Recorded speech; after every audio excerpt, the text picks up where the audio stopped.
Hey, what's going on, everybody? Lead Up Podcast, connecting with dope and diverse leaders to learn more about their leadership journey and how you can level up. This is episode 50 with Damien Giacchino. Check it out.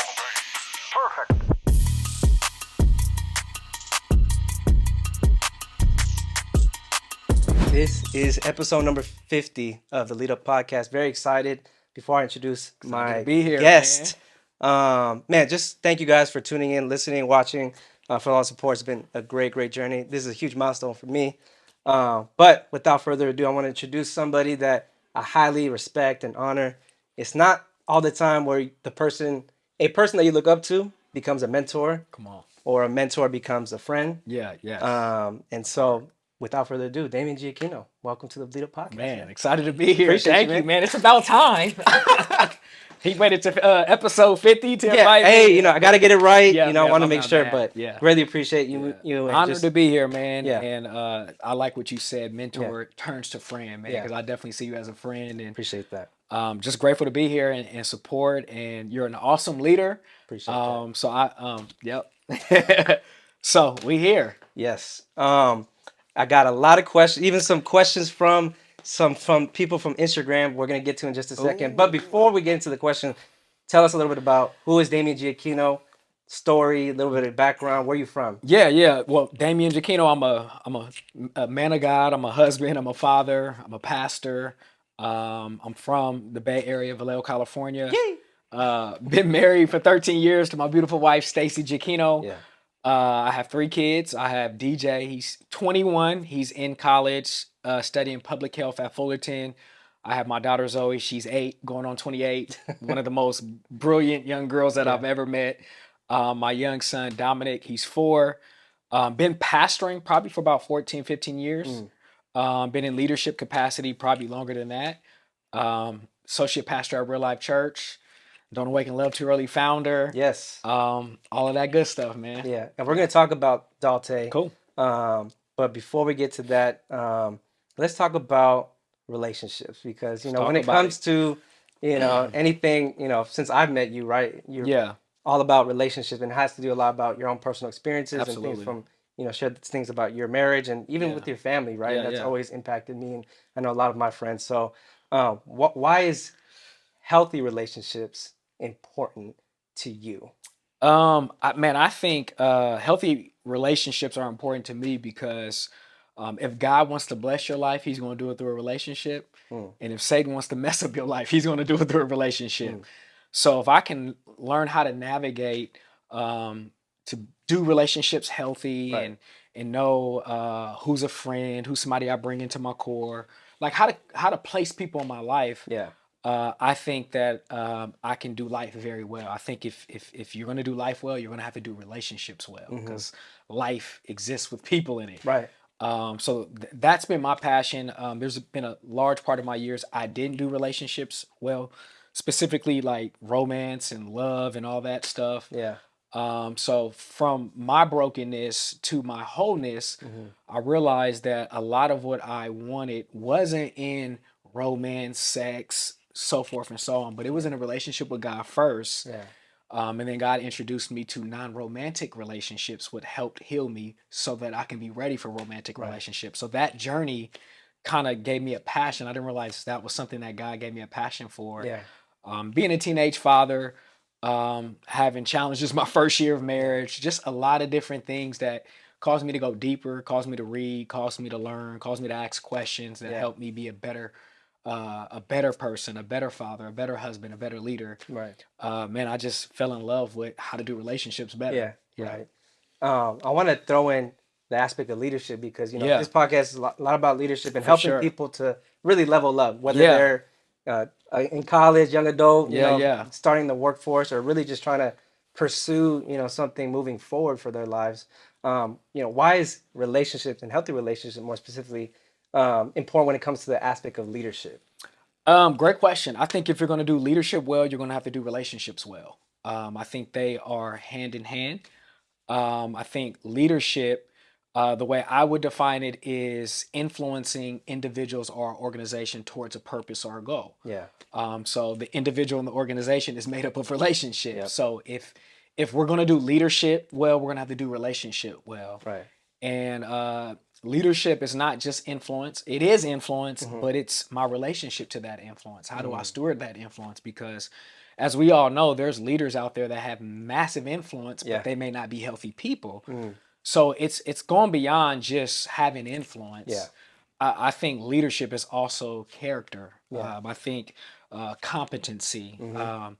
Your skill set, your influence will cause me to show up in the room, Yeah. but your character will determine if I'm staying in the room. So I think if we're going to do relationships well, we have to kind of do leadership well. And everyone is a leader. I believe every single person is a leader, whether it's a leader of an organization, a leader of themselves, a leader of a family.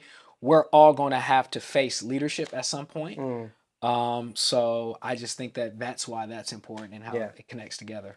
As a leader, right? Yeah. And you were saying 14 years pastoring and and other areas, but what would you say from your perspective, or even just experiences, are some of the common challenges that you've noticed that causes some of that unhealthy relationships in those realms of leadership, or trying to work with people? Because at the end of the day, like to your point, we're around people all the time, right? Whether it's our families, coworkers, right? And so yeah.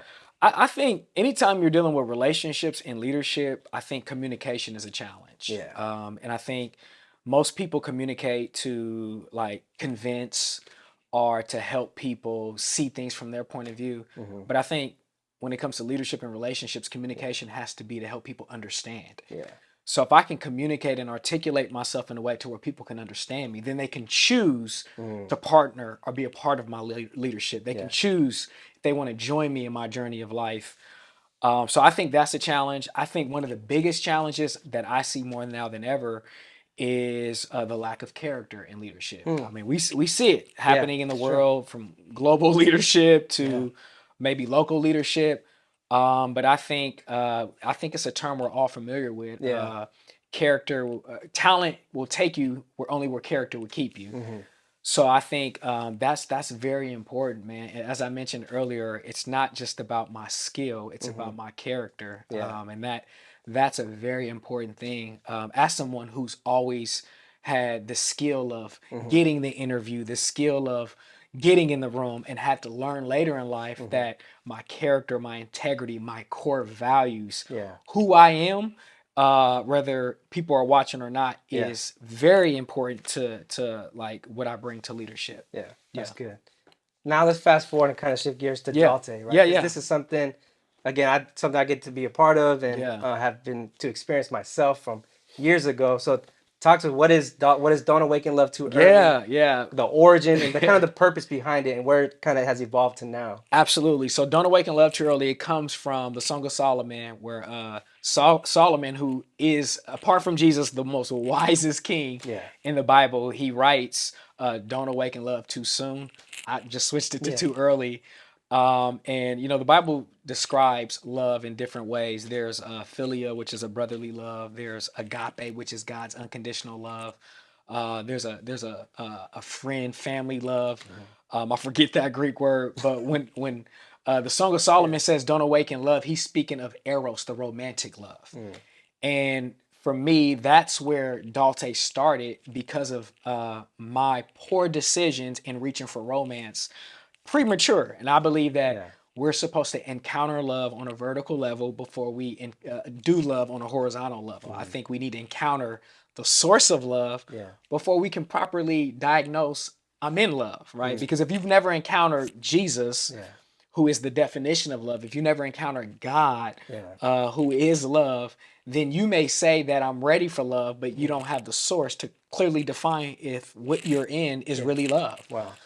So for me, I use sex, I use romance, I use premature relationships, romantic relationships to medicate pain.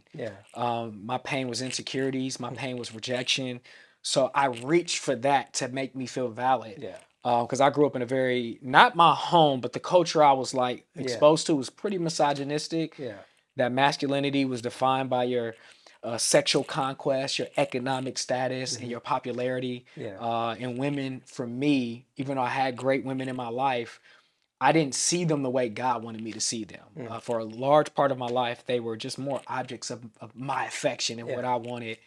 And I saw women more from the role of a mother sister. Mm. But God had to do a new work in me to where I see them beyond a mother and sister, but as a partner, lover, companion. Mm. And I think that just that's something that fathers have a great opportunity to teach their sons, is that they're more than just a mom, they're more than just a sister, they're more just than a cousin. But if I love my son's mother well, if I love Stacy well, they will have they'll be exposed that that it's more than just a sister or mom. The way daddy loves and respects and honors mom, that's love. Right. So that all of that came, man, from my marriage, from being a teenage father, which I believe God had me birth Don't Awaken Love Too Early. And our tagline is pursuing love and romance from destiny and wholeness instead of desperation and brokenness. Yeah. So we want people to be whole. Yeah. Because it's not 50-50. It's Right. you're whole, I'm whole, and we make a whole marriage, which brings a whole family, which helps bring wholeness to society. Yeah. I want to kind of little promo. How can people, because I know DALTE Conference is coming up, number 11. Number 11. How can people, keep in touch, or if they want to check it out, where can they go? And Yep. So our conference, to register or to get more information about our speakers, content, go to dalteconference.com. That's DALTE. You know how to spell conference.com. And it's just from an organizational standpoint, we have thedalte.org, which goes a little bit more into our values and who we are and so forth and so on. because it's a nonprofit now, right? It is a nonprofit. Shout out to Pastor Dean, who helped make that happen. Yeah. It's a nonprofit. We've been a nonprofit for a couple of years, so we are taking donations and partnerships and all of the above. So just grateful that the Lord took, which was a one-day event for the young adults. Yeah. I think you came to the first very or second first one. Yeah. Where we used Dollar Tree props, decorations. No budget. Yeah. So we did that for a couple years, a one-day event, then eventually went to a conference, and now we feel like it's a movement. Yeah. Which God has given us incredible influence with this region from Sacramento to the Bay Area. So just super thankful.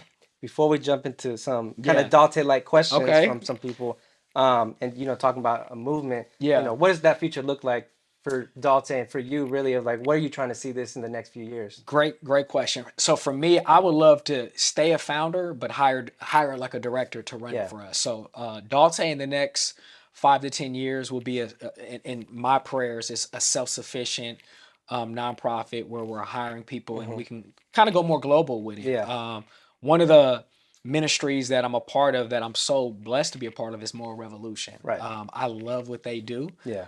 So DALTE is somewhat of that. Yeah. I feel like ours kind of reach more of the urban demographic. Yeah. But I would love to have more digital content. So, and that's where we're going. We have digital content coming to where you can get DALTE information year around, and be a part of our membership to where you get just access to DALTE-like content. Dope. Check out DALTE. Check it out. You won't be disappointed. Yeah. All right. I got some hot take questions. Okay. Some are very specific, but we got some good ones. So shout out to everybody who on Instagram. We got some questions for Mr. Damien here. So first one here, really good question. How do you set healthy boundaries between personal and professional relationships?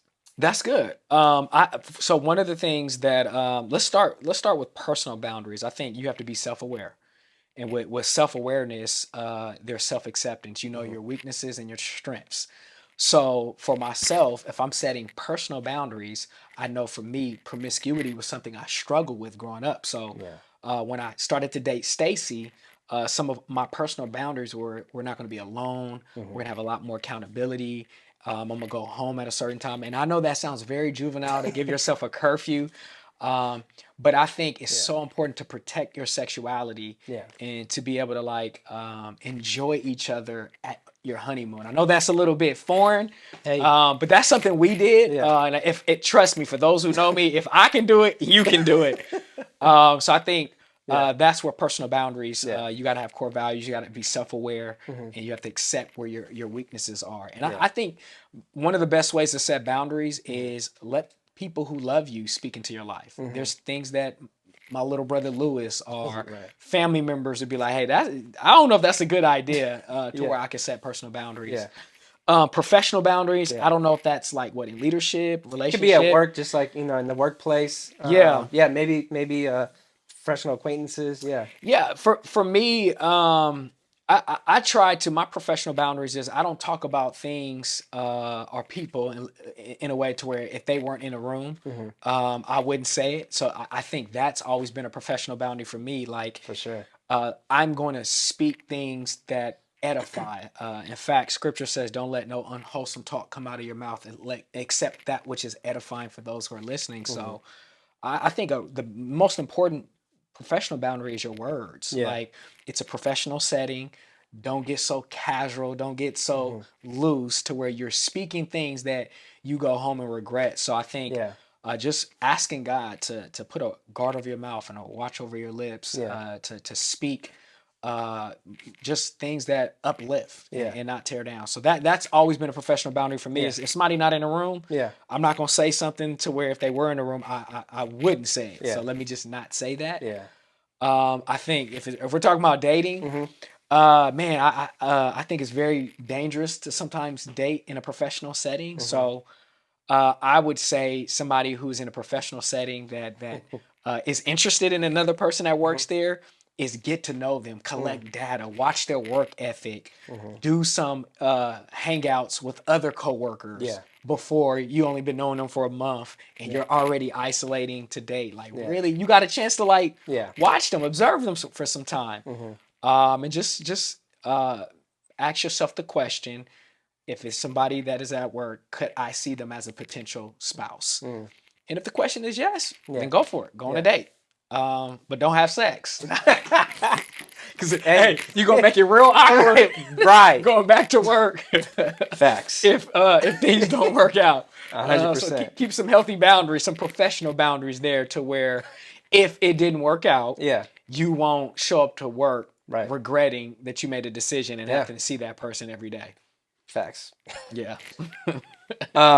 Kind of shifting gears. Yeah. You mentioned communication earlier about when it comes to like being unhealthy. Yeah. A question here: how do you bring up inconsistencies in a partner without sounding insecure? That's tough because if somebody is manipulative, they can always make something seem like you're insecure. They can always throw it back on you. I'll say it this way: I can't stop somebody from being offensive, but I can stop myself from, well, let me say it this way. I can't stop how somebody is offended, but I can make sure I'm not communicating offensively. Yeah. So I think as long as it's in love, it's motivated from a place to help the person. Yeah. And body language, tone of voice. I think a lot of people kind of take those parts of communication for granted. Oh yeah. It's not just what you're saying, it's also How you like say it. eye contact, how you say it. I think if you kind of going across all those checks, I'm saying it in a loving way. I prayed before I brought the inconsistency. It's motivated to help this person. Yeah. Then I think then have the conversation. And if you're not sure how to articulate yourself, write it out. Write it out. Yep. It's good. Hopefully that helps. Yep. Hopefully. All right. This is a hot take here. Yeah. Why does it seem like most men are not ready to settle down until like age 42? I'm gonna preface it saying this: all the men I know are ready to settle down. So I would say whoever's asking that question, what pool of men are you looking at? So if you're looking at a pool of men that don't have mentors, maybe haven't been fathered, or don't have healthy relationships, or reconcile their past, then that's why you may have like a 42-year-old man who's still acting like a boy. I think for me, I was 26 when I got married. All the men that I know in my life, they've been getting married mid-20s, early 30s. And I think it's because who they're around. I think if you're around people who value marriage, who value covenant, who value women, you're not going to have that issue with them settling down. But if they're a 42-year-old man and they're not ready to settle down, it could be because they don't have mentors, they don't have people speaking into their life, or it could be you've given them access prematurely and they may not just want to settle down with that individual. If you give intimacy before there's established commitment, sometimes men will say, well, why do I need the commitment when I have the intimacy already? Yeah. I'm keeping it in Yeah. PG-13 Yeah, terms. I got you. This next question is kind of dating when it comes to like leadership. Yeah. And hopefully we'll land somewhere. But what advice do you have for those that are in a leadership position when it comes to dating?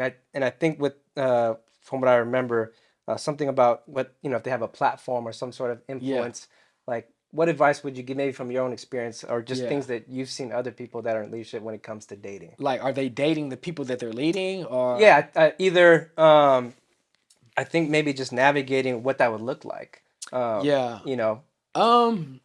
Since it's not specifics, Yeah. I'll just kind of take a general shot at it. If you're a pastor, you're a leader, or you have a leadership position, I just think that date with accountability. I think date with accountability. For example, when I started dating Stacy, I was already in leadership. Yeah. I had people who can speak into our life. I had people who held me accountable. Because what I didn't want to do is, as a leader, as a pastor, is date somebody a part of the congregation, cross lines that we shouldn't cross, Yeah. and then it didn't work out, and now that's a hit to my credibility. Right. So I think it's very important to know your boundaries up front before you start dating. And I think don't date alone. Friends, don't let friends date alone. The Bible talks about people who isolates themselves seeks their own desire. I think Yeah. when you have nobody speaking into your life, when you've isolated yourself from people to speak into maybe some of your blind spots, I think that's a recipe for disaster. So if you're in a leadership capacity, I think every leader should be following a leader. So whoever that leader is, have you told your leader you're ready to date, or have you told somebody that can hold you accountable, I have this person that I'm interested in, Yeah. and be held accountable. That's good. Yeah. All right, got one more question here from the audience. How do you feel out where someone else is at to meet them where they're at? And this is very vague. I think this is more in the workplace. Yeah. And I think it's coming from a place of maybe trying to lean in more of being empathetic or understanding somebody. Yeah. I would say for me, I step into, even though I'm the leader and professionals in a lot of different atmospheres, I try to step into most atmosphere as a student. Yeah. And just observe and watch. And you'll be surprised how much a person will tell you about themselves by how they just talked. And just listen. Yeah. So the Bible talks about be slow to speak, quick to listen. Most people are quick to speak and slow to listen. Yeah. So I think asking questions and listening. I think when people communicate, you get insights of what's in their heart. So that's kind of how I would gauge where somebody is at, asking them questions, and see how they answer those questions, and not just listening to their words, but watching their actions and watching their character. I think those are just very principled things to kind of see where somebody is at. Gotcha. Yeah. Appreciate it. Yeah, absolutely. Got a couple more questions, and then go we'll for move into the lightning round. Ooh. So you mentioned being a student. Yes. So someone that is an associate pastor and leading a movement now, Yeah. right? What are you doing to keep yourself learning and studying and just to kind of keep progressing? Absolutely. Yeah. I think leaders are readers. And I think not only leaders are readers, I think leaders should take copious notes in atmospheres where they're being taught. I take a lot of notes wherever I'm at. So for me, when I was single and wasn't married, I averaged one book a week. I was going in, bro. Okay. I think now about one book a month every 6 weeks. So I started my year off with 12 books that I wanted to read. So I try to always read. I'm reading things on communication. One principle that I've learned that is helping me be a better preacher, communicator is something that really hit me, and I was like, "Oh, that hurt," but it's so good. Was the importance of memorizing your message, your content. And as preachers, we use our outlines and we lean to it a lot. Yeah. But the author was like, if you can't memorize your message, don't expect other people to. And I was like, oh, so I've had some opportunities where I failed forward and tried to memorize my message.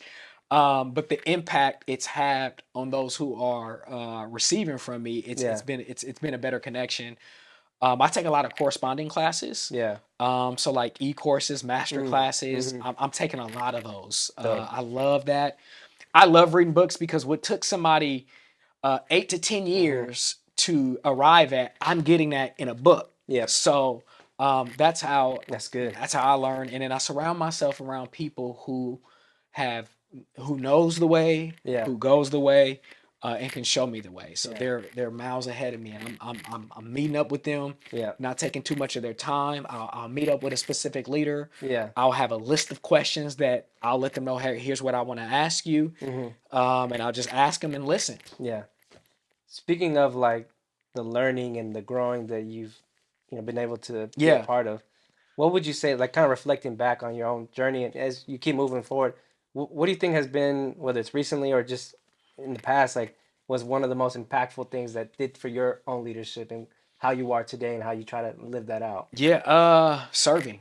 I think volunteering and being bivocational. I was a bivocational pastor for a decade. Yeah. I'm not saying everybody needs to do that. Yeah.